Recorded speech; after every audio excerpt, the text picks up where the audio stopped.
इचलकरंजीच्या मावळ्याने अवघ्या 14 वर्षी गणेशाच्या रूपाचं वर्णन करणारा बुधभूषणम हा ग्रंथ लिहिला.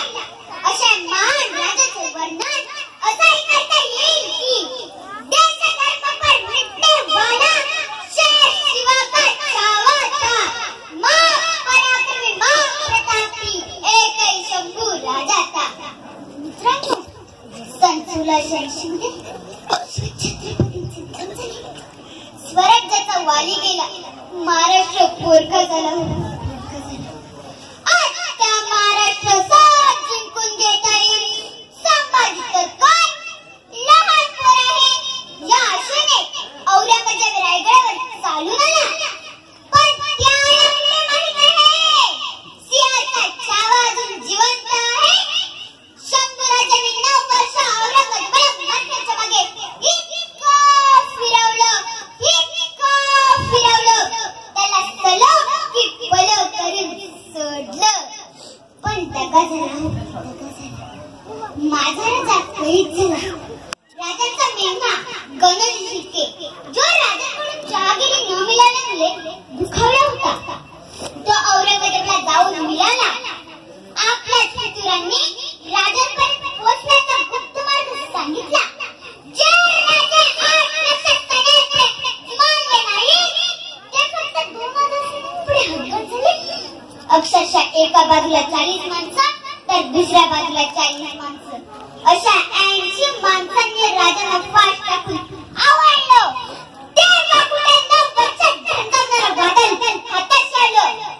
राजांच्या हातपाय डोक्यात पडत अडकलेले होते. काय भयानक अरे राजाचं नाव ऐकायची माणसं तर कापत होती. 30 माणसं स्वतःचा वैयक्तिक सूड गवण्यासाठी राजाला दगडकाठ फेकत होती. भाल्याने काय मित्रांनो, कारण सिंह बांधला गेला होता ना.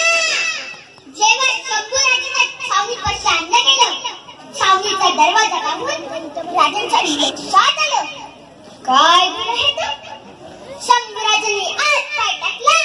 मान न बघता गुडघ्यात टाकून आत आले.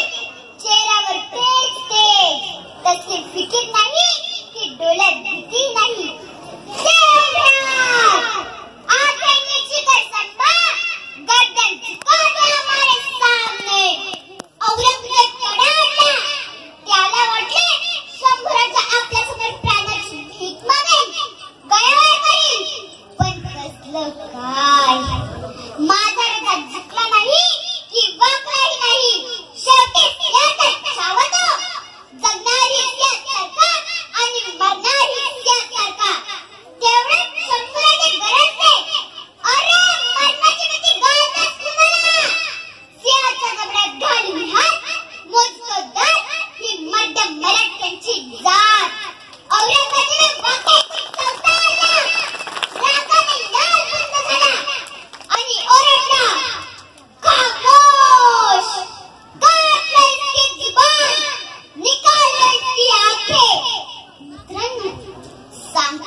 त्या हैवानांनी तापलेल्या गरम जला माझ्या राजाच्या डोळ्यात खुपसल्या.